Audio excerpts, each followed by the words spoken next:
We are live. Thank you for tuning in. This is Onana Afulo, your host. It is Sugapepper O'Clock, and this is your edition of Wonder Woman edition. Today we have with us Teacher Mercy. We are going to talk KCPE results and all about education. Tune in and put your comments on the comment section. We'll read out your shout outs, and if you have questions too, we shall still feed them back to you through Teacher Mercy. Karibu to the show, Teacher Mercy. Thank you very much. For the sake of yours, what is your name? Okay. And what do you do? Where are you located at as your profession? Thank you very much. Welcome, viewers. As you've been told, I'm Teacher Mercy Mahwari, a teacher by profession. Currently, I teach in Nandi County, though I've been a teacher in Busia County for a period of 8 years. Teacher Mercy, at what time in your life did you know you wanted to be a teacher? Can you just take us through the time you were born, to the schools you went to, and that awakening that, okay, I want to be a teacher, I don't want to be a doctor, let's say, yes. Okay. Thank you very much. I began my schooling in Elgeyo Marakwet. That is Iten Primary. That was class 1, from nursery class 1 to class 2. Then my dad was transferred. He used to work in the Ministry of Agriculture to Kisumu. So we relocated to our Ushago. So Itumbu Primary up to class 8. Then when we were in Itumbu Primary, there's that passion I saw in my teachers. They used to sacrifice a lot for us and encourage us. So something just told me I should also be one, so that I nurture other kids. Because they used to tell us that if you work hard, you will have a better life. Yes. You will not suffer like they used to look at those who do manual work and tell us to work hard so that we have a better life. And we could see them, even those who didn't have uniform. Some teachers went over and got uniform so that they are in school full time. Yes. So I loved the way they were doing that to us, and I just wished one day maybe You wanted to be a teacher. Hapo kwa caning, viboko nini nini? Yeah, they used to do it. Yeah, but with love. Okay. By the end of the day, they will tell you, this is why we are caning you. Not that we hate you or want to harm you, but with love. And we learned from that. Then when I went to high school again, we also had good teachers. I appreciate my high school teachers. I was at my girls' Vokoli. Yeah, my schoolie, Maureen. Maureen, Hi. began from your schoolmates. Yeah, so they were also so passionate. Then from there, after fourth form, I'm a firstborn in our family, and I have siblings. So my dad had trouble paying fees for all of us. Yes. How many are you? We are 5. 5. Yeah. So it was a bit challenging. I had to wait for like a year again before I could decide to go to college or the tertiary institution. So in the process, I just attended these computer lessons at Maseno. Yes. Then luckily, I got a letter for teaching, that is Bondo. TTC? Yeah, TTC. Nice. It was just, I was so excited. That is what you used to dream about. Yeah, and it's like God answered my prayers. Wait a minute. Kuna hiyo time ya when you're applying for, is it job? Job applications, you know, like the courses you want to pursue. Yeah. So, which courses did you pick out? I just picked on education. Only. It had only one option for No. you to pick out. There was that computer science. Okay. So I picked on computer science and education, but then the fee part was a bit challenging. So my dad could not manage. And he just talked to us and told us to accept the situation, and choose a course that he could afford. So, and things went so well. When I got that letter, our MP was Marende by then. Nice. He just chipped in, gave us something, some money. My primary teacher provided all the books. I remember the head teacher. Yes. He called my mom and said, "Oh, he has got a chance in a TTC then. I'm going to give all the books that are needed." So what you were supposed to provide was the remaining part of the fee, which my father paid, and shopping. You were basically raised by the village. Yeah. And I was also a very staunch Christian, SEK. So I think this one has a future, a very bright one. A bright one, and God worked miracles. And I went to a TTC. Then after TTC again, I went back home after I had cleared. Something happened actually on my graduation. You know, for us, we were the last group. Then Bondo TTC was now a university, now Jaramogi University. George, Yeah. I don't know, yes. Yeah, so we were told if you fail, you will go to the new place where we have the college, and it was still so remote. So we were working so hard. Then luckily we did well, we graduated. Then again, thank you. On my graduation, something happened. My dad was involved in an accident. That one again pulled us back. It was a bad one. He dislocated his spine. So he had to stay in hospital for a long period of time. His spine is very, so again I had to be at home, encourage mom and my brothers. Remember, they are still, and they're the firstborn. Yes. That crowd, deputy parents. Yeah, it wasn't easy. Yes. It was really bad, but we thank God. He took us through. Yes. Because my mom was so prayerful, and so whenever she could read that we are getting discouraged, he could just kneel and then pray and encourage us, and then we moved on. So again, a miracle happened, and my dad was healed. He's okay as for now. He walks? Yeah, he walks. That's a miracle. Because you don't play with the spine. Yeah, you don't play with the spine. If you could see him on that bed, it is God. It is. Because if it is just somebody who does not understand the spirit world, he would be in crutches or even in a wheelchair right now. Yes. But we thank God for what he did. So after that period, there's a friend of mine who was now in Busia who called me and told me, "Hey, what are you doing at home? Try and do something, don't just stay at home." So I told her I wanted to, if I can get a school, then I can start to practice teaching in a school that at least will give me something. And again, I gain more skills.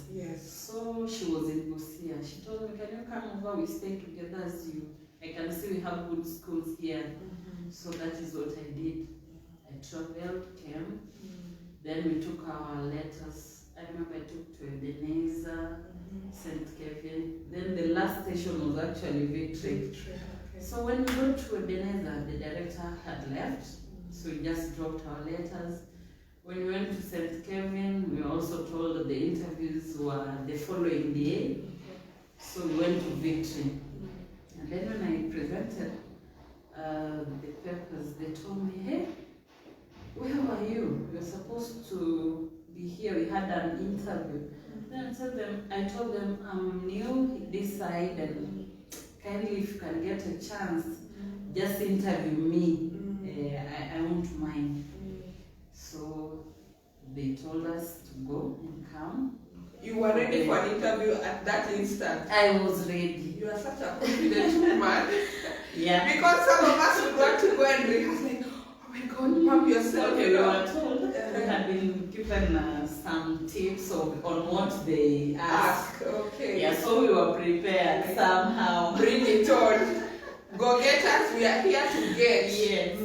So I remember when we were called, I was the first person to arrive at that school. Victory. We didn't. I think I just loved the infrastructure and all that. Okay. So I decided, let me first of all go to Victory. And you also know God just wants you to direct your focus at one place, you know, Yeah. because He doesn't want you to be utapa huku na kule. Yeah. So I was the first one. So when the deputy. What time was that? 6 in the morning. Okay. So that is so ambitious. Yeah. So when the deputy arrived, he was looking at me and asking me, "Hey, madam, what happened? Did you sleep here?" No. I said, "No, I just arrived." And he said, "Wow, you've got those marks." He just told me that Yes. you got the marks. So I waited. So 2 hours. Coming, yeah. Even 3. It was 9. Okay. Until we were around 28 of us. So we were taken through the interviews. We had written and oral. So we started with the written. After that we had the oral. And then we were told out of the 28, they were just interested in 3. What was the toughest question would you, like, do you remember, would you recall the toughest in the written and also oral? The written, they were just basing on the subjects that we teach. So they had all the subjects, so they were asking us to choose 2 that you are comfortable in. So I chose the 2 languages, English and Kiswahili, and it was just some Lugha, grammar questions, and then composition and insha. So I think you were meant to write an insha. I thought you yeah. know in Aisha Form 4. TTC. Okay. Then the oral part wasn't that challenging because they were just checking the documents, and then they ask you some few questions like in English we have how many parts of speech. That wasn't intimidating. Yeah, it was. Seeing as it was your first interview. No, it wasn't. Okay. It wasn't. Okay. So we went home and started praying. 3 out of 28. Yeah. And I'm new this side. I'm depending on somebody else for upkeep. Yeah. Shelter. And then my father was like, "You don't know anybody who's here. What will happen to you?" I was just confident. That one is Canaan, eh? It's Canaan, eh? Now it's Canaan. So I prayed, then waited. Then I got a call from the deputy. Then he told me, "Where are you? On Monday, make sure you are in school." Did you have his number? Had you saved his number? No. Or it was just a new number? Maybe he picked from the documents we had presented, because as you were writing the application letters, You have to. Yeah. But of course, you know, when you know you have gone for an interview, you're always waiting for that office number that begins with 05. Yeah. You are just with the phone and praying. Yes. Yeah, but then he called. I was so happy. Having again been told about Victory, being a performing school, Yes. and again the pay was good, you know. Yes. You're fresh from college, so that was just like God, big you are in this. miracle, and God had answered. Amen. God was just making a way for me. Yes. So I went, and when I got there, I was received well. I appreciate those teachers, Teacher Bonnie and the team then. And then I was assigned class 8. They asked me, "Have you ever taught?" I told them, "No, this is my..." Okay, apart from the teaching practice in college, now this is the first field practice I'm doing. Yes. So No, they this say, is "Now my reality." you're going to handle English class 8. My friend, I never used to sleep. Of course. Because you look at the scores the past pupils have been getting. Yes. And this is a candidate's class. So you have to perform. You have to. Yes. And so by then we had a large class. So we had 2 streams.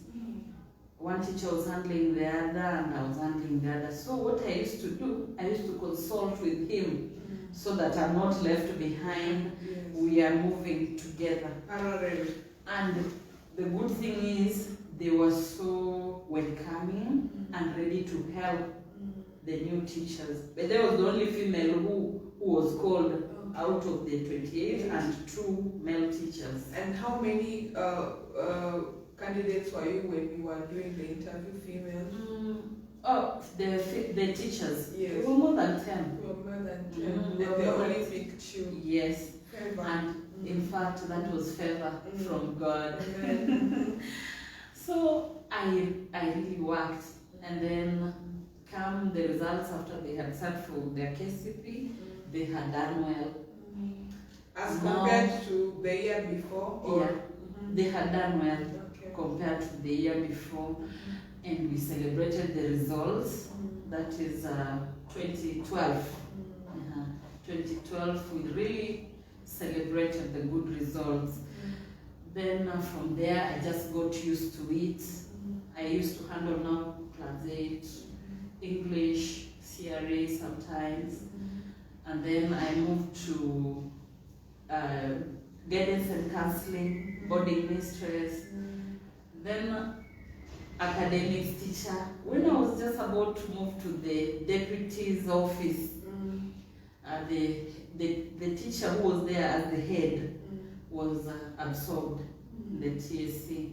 And so I had to skip that office to the deputy. Yeah, to the head teacher. Yeah. That is how it was. That was now in which year? That was now end of 2015. End of 2015. Yeah. And that is the time I met you. Yeah. Victory. Okay. Yes. Yeah, so that is the time I became the head teacher of Victory Junior Academy. The journey has been so good. I really liked my working and the colleagues at that place. We were so much together, and I think that is what gave us the good results. Even the owner of the school was really nice. He gave us what we needed to implement the curriculum. So ours was just to do it. Give them a shout out to your former school. Hello, my director, Madam Beatrice. I love you so much. My teachers, I can't name all of you, but you know, I told you to watch me. I know you're watching. And also congratulations to Victory. We emerged second place in Busia County. Yeah. Well, congratulations to the school board, the director, the teachers, the pupils themselves. Wow. God bless you so much, and may God open ways even for better performance in the coming years. Amen. So from Victory now, where do you head now to? From Victory, that was 2019. I was called now to go to Nandi County. Now I left private sector to public. Yeah. Were there no tears? Oh God. Oh God, Tears. I cried. Of course. I was looking at the pupils, my colleagues, and I just broke down. But you have to be strong again. You have to, because duty calls, favor calls, and you have to answer. Yes. It was an emotional one. In fact, when they organized the farewell party, it was a hard one. It was. I was almost breaking down, but I had to control. Of course, you're like, oh, okay. But I love the place. That is where I always come back. Whenever I have chance, I come back to see them, talk to the pupils. And also, so you were celebrating with them. Yes. Of course, I was like, just come and that's teacher Mercy. She's the one I want. Yeah. You have so much love and passion For that school. yeah, for Victory. You know, by that time, I didn't have anywhere else to go. I got that chance. They nurtured me. If you look at the photos, my photos when I joined that school, I was so tiny. Yes. But by the time I was leaving, wow. You had how many? You had fertilizer. Not only maybe the physical, even I had grown spiritually, psychologically, socially too. Yeah. Tell us about Nandi County and the school you teach at. In Nandi County, I'm still maybe adjusting. Yes. I'm at a place called Aldai constituency, Nandi South. Okay. The school is Amkiruk. Yeah. Okay. It's a young school. We have classes up to class 6. Yeah, but we are hoping for the best. They're not also badly off. I think all will be well. They'll give us good marks. Okay.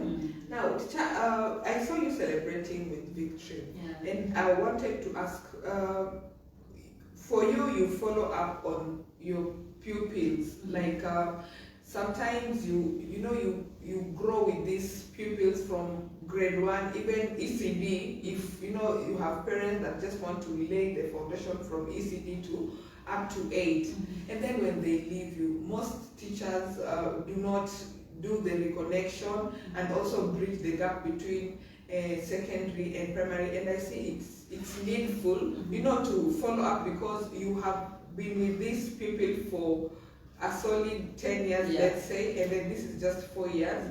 And there is also that polishing of confidence and stuff. Do you think that is an important thing for teachers to do, to reach out to their former pupils and do encouragement? Yes, very, very important. Why?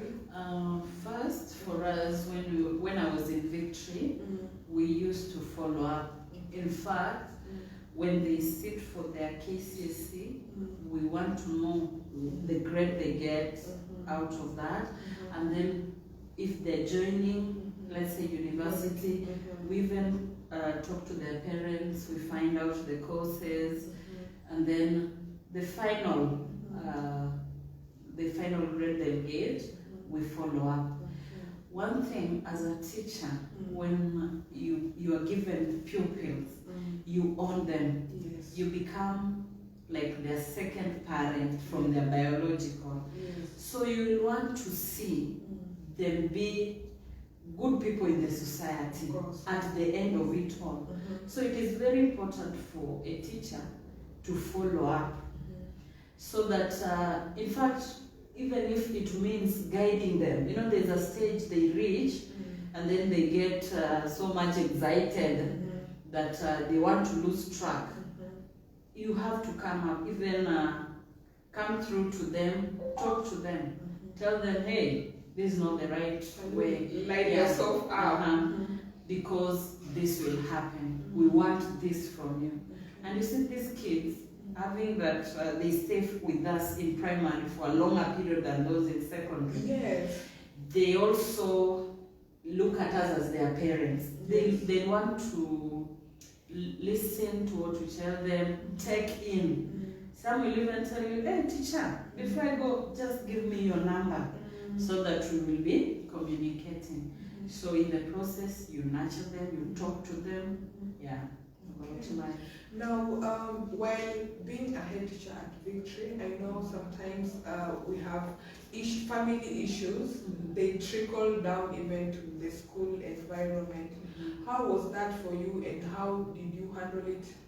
And what would be your advice now to parents like us who have family issues back at home, and sometimes it just gets out of hand and kids are affected? Now, there are those issues that I could manage as the head teacher. I talk to the parent. Of course, they come over and share with me. Then we discuss and see how we can help the learner.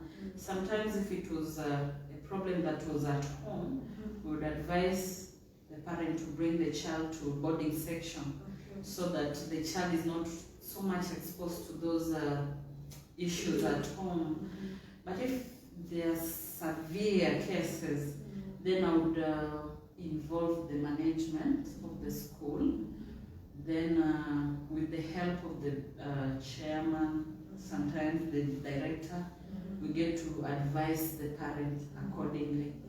Those who were so severe in that you find a parent wants to take the children out of that school because maybe it's the mother who brought them there and they're not in talking terms with the father.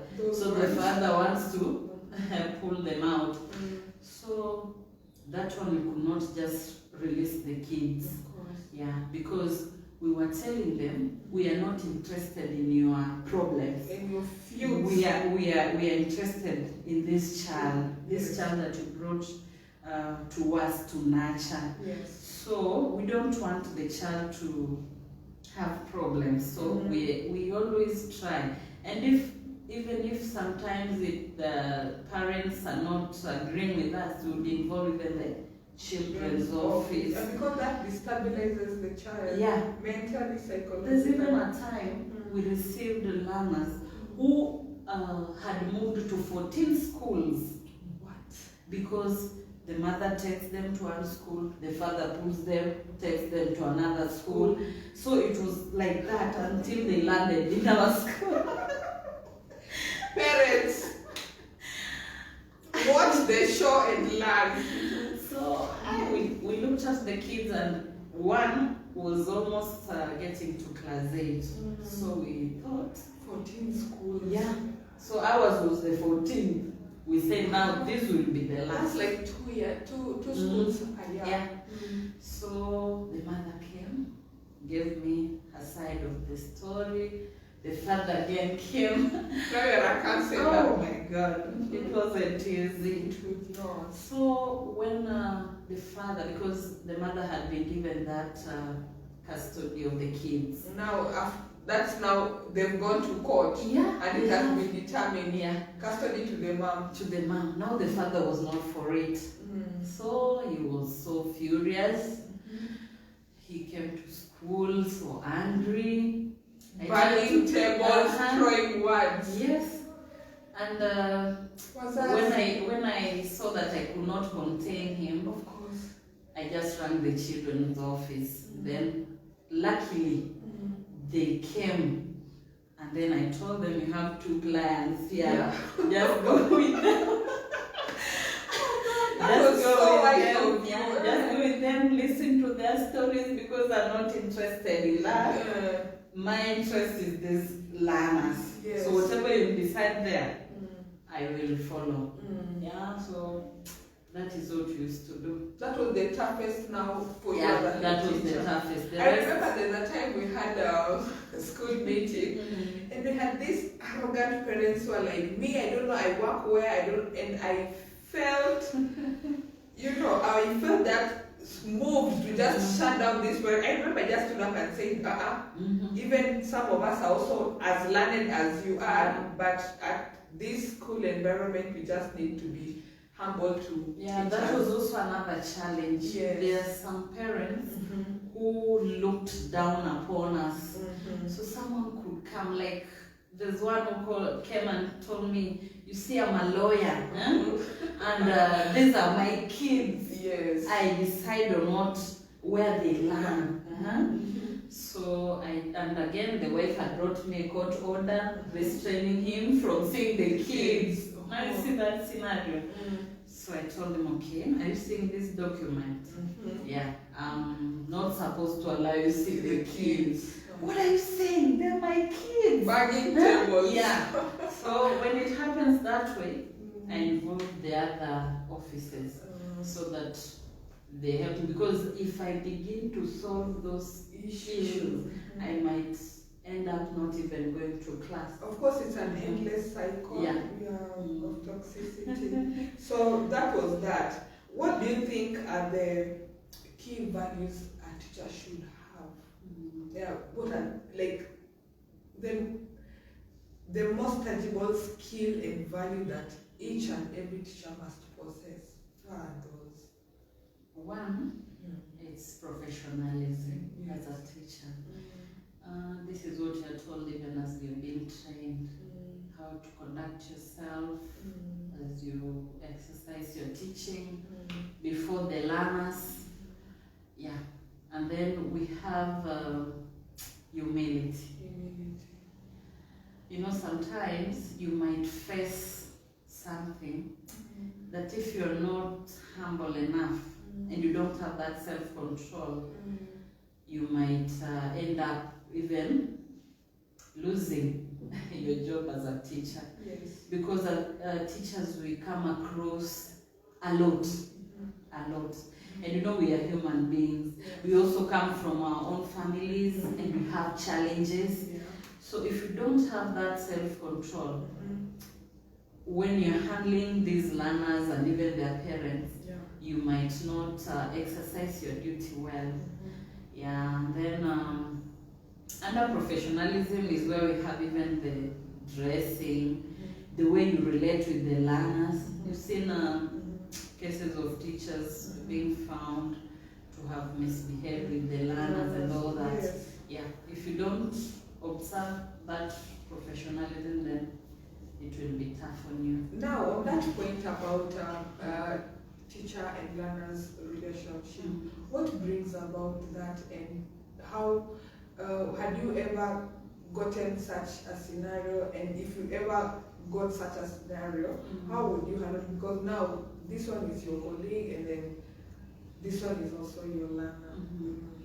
First, such cases are brought about by very many things.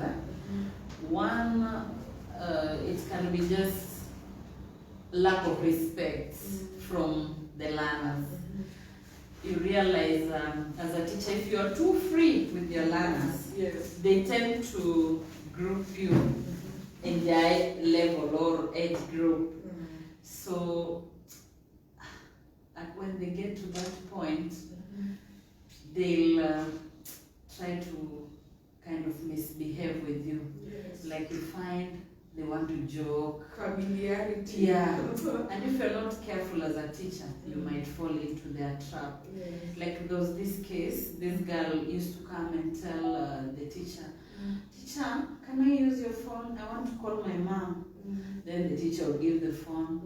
Then when the learner gets the phone, "Oh, teacher, I've seen your photo, you're so handsome."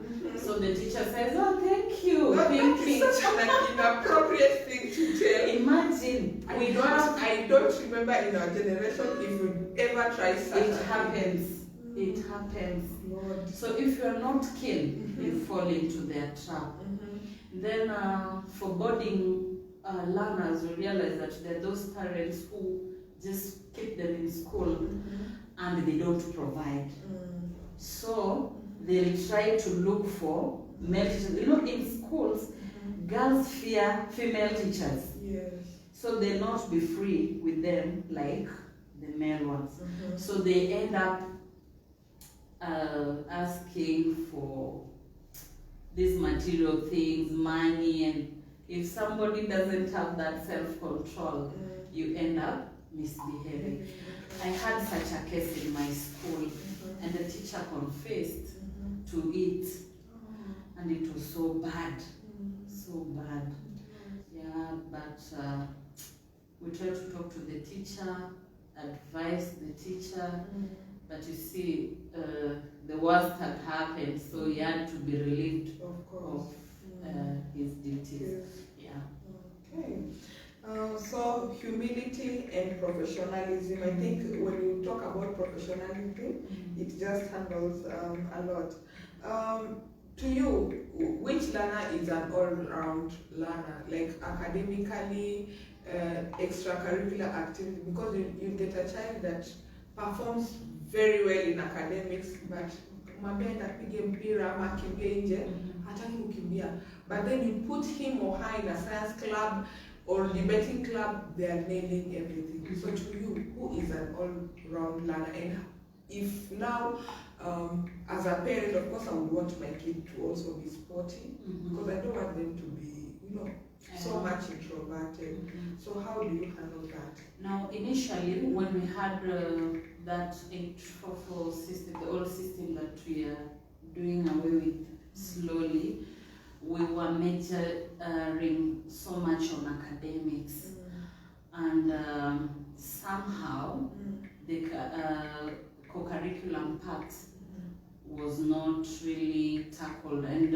you realized we had number ones and number last, and we could really talk well about number ones, and when it comes to those pupils who came last, they were really demoralized. So, but with the coming of the CBC, now CBC nurtures a pupil in what they are able to do. So it gives that learner who is well academically a chance, one who is able to do well in sports a chance, in drawing a chance. So that is what the government is trying to do, so that by the end of it all, this learner is not seen as a failure. At least they have something they can do. Yes. Yeah. Okay, thank you so much, teacher, for those recommendations. And also, we thank God for CBC because it keeps me on toes. You know, there are those parents that do not even follow on their kids' studies, and also there are those who delegate studies to their domestic workers. Yeah. Like, can you comment on that? It's unfortunate. Parents have become so busy for their kids, and it is a challenge. They've left that responsibility to their domestic workers or managers and teachers. So, you know, this pupil or this child grows up minus that parental guidance. Yes. So as they grow up, you might see them even doing weird things. You know, they say charity begins at home. How sure are you this DM is giving them what they should get? I'm saying that. So it also becomes a challenge even to us teachers as we handle them in school. And it has really affected the learners. So what I can advise is parents, have time for your children. Even if you have that DM at home, find time, talk to your child. Another will tell you, maybe my DM is a Form 4 leaver or a graduate. One day you'll be shocked. Because, you know, if you as a parent, you take time to nurture your child at home, you do it from your heart. Yes. How sure are you this other person is doing the same? Some of them even teach them other things that are not even academic related. We get these issues when we are in school. Some of our learners, they talk about things that leave us shocked. Then when you try to follow up and find out how they came to know these things, you realize they got it from the third parties. Okay, I'd like to give shout outs to our viewers that are live with us. Erida Gradius Ndalo, thank you so much. Nelima Agathon Zana, you look amazing, thank you so much. Honorable Joseph Omukoya Shiondu, you're tuning, thank you so much for tuning in. Jacob Murima, we see you. Wandala Collins and Neo Sparta, thank you so much for tuning in. And also we have a new segment here on Sugapepper. If you'd like to advertise with us, you have a business, you have anything that you want to do, an event coming up, please go to our DMs and we shall do advertisement for you. So continuing, cheating in exams. The results have just come out and there were allegations of cheating and you know what and what. What leads people into cheating and what are your policies on cheating? Now you as teacher, because I know you were a head teacher for quite some time, and you know also as a head teacher you have that mandate of being a credible examiner and also an overseer that exams are taken legally. To say cheating is wrong. It is bad. Cheating comes about due to, I can say, poor or lack of preparation. Sometimes teachers we fail on our part, and then when we realize that we are getting late or time has caught up with us, we try to devise or look for shortcuts which are very dangerous. And again, on the pupil side, we always tell them to prepare. We take them through what the exams look like and what they should do, so that they don't even have the phobia. They are ready for it. Like I was telling you, I was prepared to be a teacher. Instantly. So I faced everything that came my way with confidence. You see, so if you prepare your learners well, they have that confidence. They will sit for that exam without even thinking of cheating, because you've prepared them well, you've exposed them even to the other past exams, they have seen how they come about, so they'll be ready for it. They won't cheat. And nowadays the penalties are so hard or bad. So I would just advise my fellow colleagues, wherever they are, to always avoid that, and also advise your learners to prepare in advance.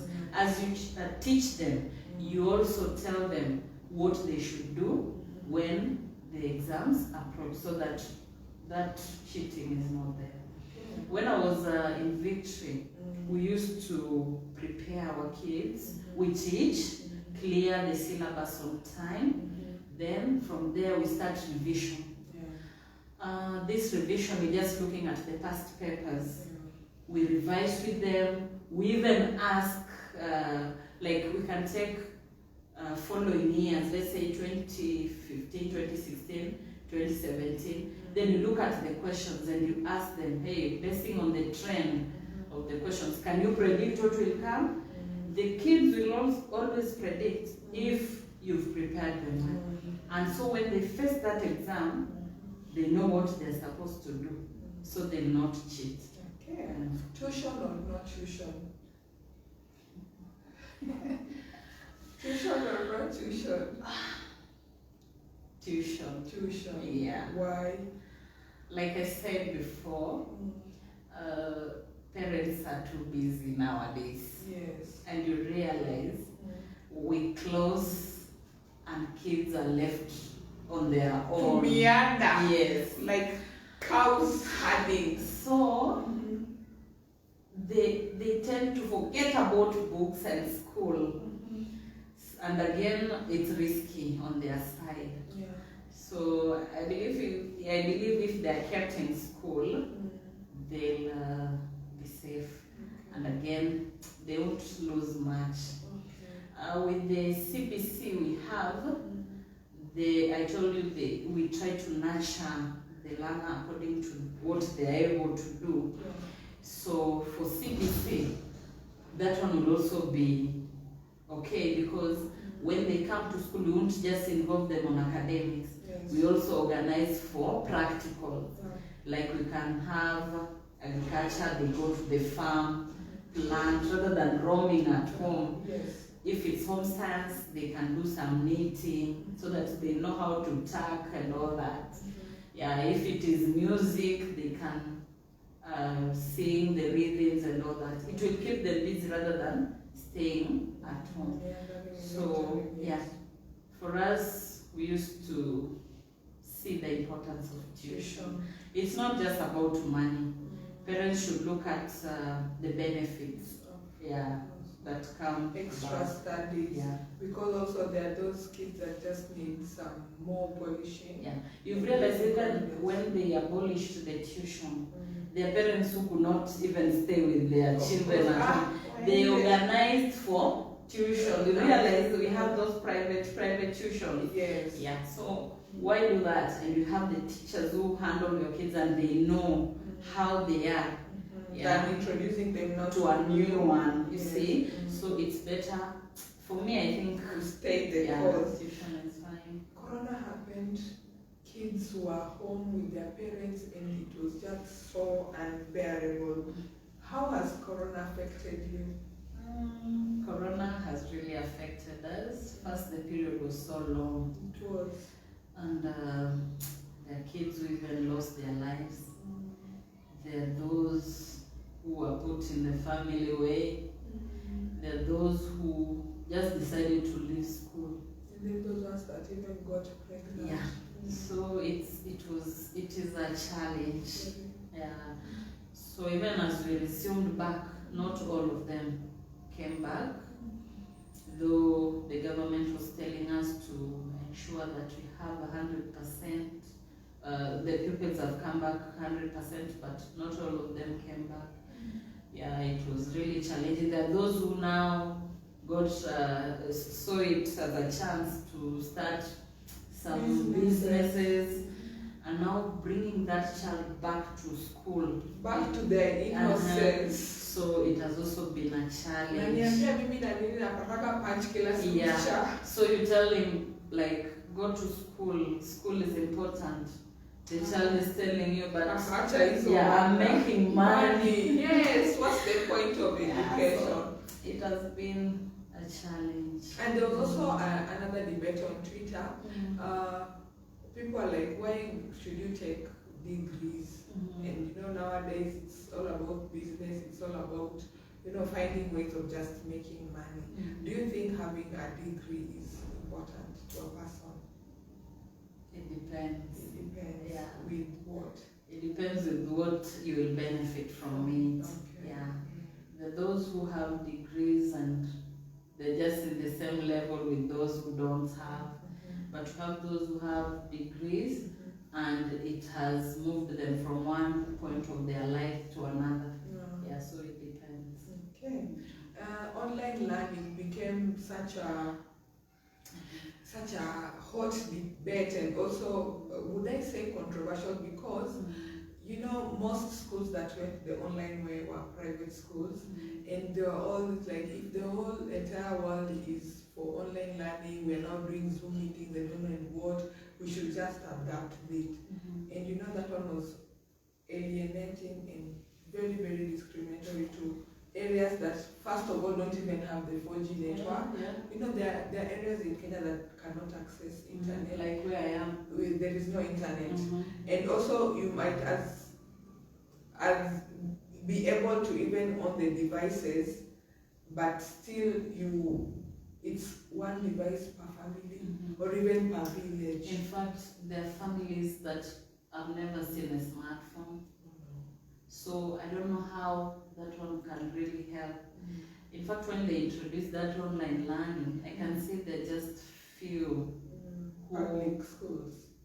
In fact, private. Yeah, that were exposed to it. But majority of the public, they were not. So that is a challenge. I don't know how the government is going to help, but online learning was a challenge. Not everyone was able to access it. Yeah, you realize in the village, someone is struggling, they can't even afford their daily livelihood. So how do you expect them even to get the bundles? It was a challenge. What type of a disciplinarian are you? Active or passive? Mild or tough? I'm active and tough. You're active and tough. You are kiboko, chwa, chwa, chwa. I really don't like to condone nonsense. Also because you are a firstborn. You said here you are a firstborn. Yes, I am. Yes. I always guide my pupils and I tell them what I expect of them. Yes. It pains me or it makes me a bit angry when I frustrated. when they do the contrary. And you see, I always want the best. There's something, when I do something, I always want to get the best. Yes. So even if it means I don't sleep so that I get it, I will do it. I don't want to plant mangoes and get onions. No. Yes. Whatever I do, I want to get best results basing on what I'm doing. So I am tough. Okay. As a head teacher, of course, you've seen performances from pupils, and you know there are those others that are just average students. And most people despise, in fact, people who are making jokes on the internet. I saw those people. I did not come for you because, I don't know, I just wanted to mind my business. But I saw people making jokes of, I don't know, 150 marks. Comment about that vis-a-vis also adopting technical subjects for this kind of performance. 150 marks, and then there are people who got 150 marks. And people were making jokes out. People don't do that. That is how we are Kenyans. We Yes. joke about everything. And you know, there, even on a backdrop of their pupils that committed suicide because people were ridiculing their performance. It's unfortunate. It is. As a country, you know, we went through a very hard time Yes. when Corona came. So most of these learners, like I've told you, were not reading. They were not exposed to books. Yes. So you see, when now exam is there, they have to sit for it. They get frustrated. Yes. So there are those again who, if they don't have people to guide them well, they'll end up committing suicide because they look at themselves as useless. But again, it's a humble request to parents. That is not always the And end also of the siblings road. and Yeah, relatives. yeah, it's not always the end of the road. Yeah. That child has something that God has put in them. Yes. Even if it's not academics, just talk to them. You might see, or you might get something that you will be able to nurture, and this person will be somebody in life. Yeah. So that is where we fail as parents or as teachers. We tend to praise the top performers, we sing for them, we make parties, but we rebuke those who are yeah, and even the last ones. Yeah. That is not what we should do. We should talk to them, encourage them, give them hope, so that they see themselves as important, and something good can come out of them. Yeah. Roslyn Wandaki of Fight Stress and CBO, like Fight Stress and Depression. This is my call to you. I don't know if you're viewing. Please, somebody comment up there and say that Onana is talking to Roslyn Wandaki of FID's organization. Please reach out to schools that have had kids that did not perform well, because those ones are going through mental torture. I am sure of it. Reach out to them and let's do this for our kids. Now, Teacher Mercy, if you woke up today and you were given the position of our able CS Magoha, what would your policies be? What would you do for the education sector in Kenya? Okay, if I woke up as the CS, first I like what he's doing as a CS. I'll try to emulate some of them. And then there's this issue of online learning that has been a challenge. Maybe I'll try to see so that even those gadgets they gave us in our schools, some of them are not working. Faulty. They are faulty. We need government. The learners to be ICT compliant, so it becomes a challenge. So that one I'll work on it. And then CPC, that is something that is good. I'll just implement. Yeah. I'll just try to emulate what he's doing. Yeah, nothing much to change. Okay. Now, to you, who is the perfect English learner? The one that you say, no, this one is all round in English. When you're Ghani? One who can communicate well in English and write well. Yeah. Okay. To be lit, is it, you know, using those terms that I had to flip my dictionary, or just also speaking basic English but being fluent is also being like, you know, that perfect English student? We advise our learners to use simple English that they understand. Maybe as they grow up and read those novels and get those big terms, they can upgrade their vocabularies. But at primary level, we tell them to just learn the simple English. They should express themselves in those simple English, and and be fluent. Between Nandi and Busia County, what are the differences or similarities in the education sector? Okay. I've been in Nandi, this is my second year, but I can say they need to improve. Busia is far much ahead of them. I was looking at how even we do our exams. Like when I was in Busia, we could do an exam, we sit, analyze the results, and then come up with the way forward. If maybe the performance is good or even if it isn't. And then we could even have benchmarking. Yeah, we could meet as teachers, maybe of a certain subject, maybe English teachers, Kiswahili. We used to learn more. And when you go back to school, you are rich in knowledge. But I've not seen that, the other side. So I can say Busia is a bit higher than, Nandi County is the one that has which tribes? Where I am, Nandi South is cosmopolitan because we have Luyas, we have Nandis, and we have Luos. And some Kisses. Okay. Percentage of girls in school versus boys is also, because I know it's such a volatile area for female genital mutilation. So is it also a challenge to the educational sector? Because we just hear of stories, FGM. You know, there are people in Busia County that don't even know what FGM is. Yeah, that is a very big challenge.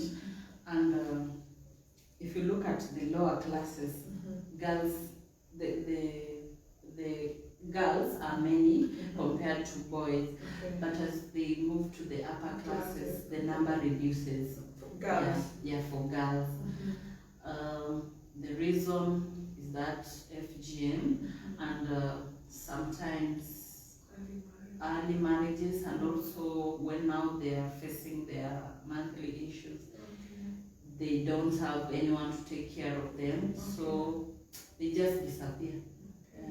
I know NGO that are doing the initiative on sanitary towels and stuff. I've not seen any apart from the Ministry of Education. Only? Yeah. Okay. I've seen it bring twice, I think. Okay. Yeah, the sanitary towels. Another challenge is these cultural practices. Okay. Now that one is affecting the boys. Okay. When they go through that circumcision, some of them don't come back. Okay. Because I think they are told they are now men. They can take care of family. So that again is a challenge. Okay. So that means you have a purpose.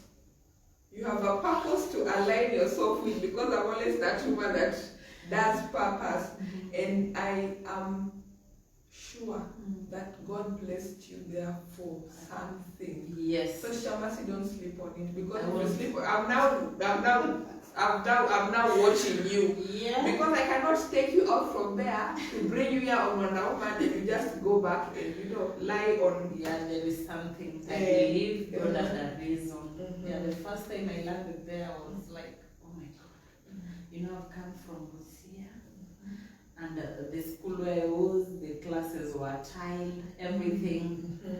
The infrastructure was good, but then you get there, you find muddy classes, and you're just shocked. But I prayed and I told God to give me the grace, because I want to do double what I was doing in Busia. I want to do double in Nandi. I know He will guide me. Okay. Yeah. Thank you so much, Shamasi, for coming. And as we wind up the show, what is your parting shot for now? specifically for KCPE results and performance? KCP results is just the beginning of very many things in the life of that child. Parents help nurture that child through whatever they've got. Don't discourage them, don't look down upon them, because they still have a very long journey ahead of them. So let us help these future leaders. Yeah, thank you so much, Shamasi. Yeah, thank you. Once again, reminding you that Corona is still very real, very active.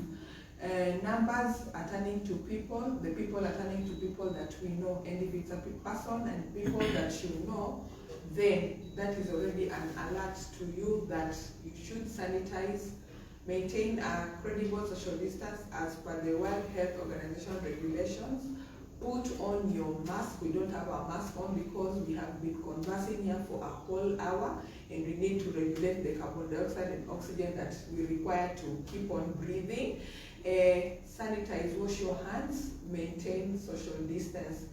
Be aware of Corona even from your relatives and your friends. Do not take anybody for granted. Keep on reminding people to be safe. Reminding you also that we are now advertising as Sugapepper. If you'd like to advertise on this page, please reach out to us and we have good rates for you. This has been your host, Onana Afulo, and see us next Wednesday, same time with another Wonder Woman. It has been awesome and bye.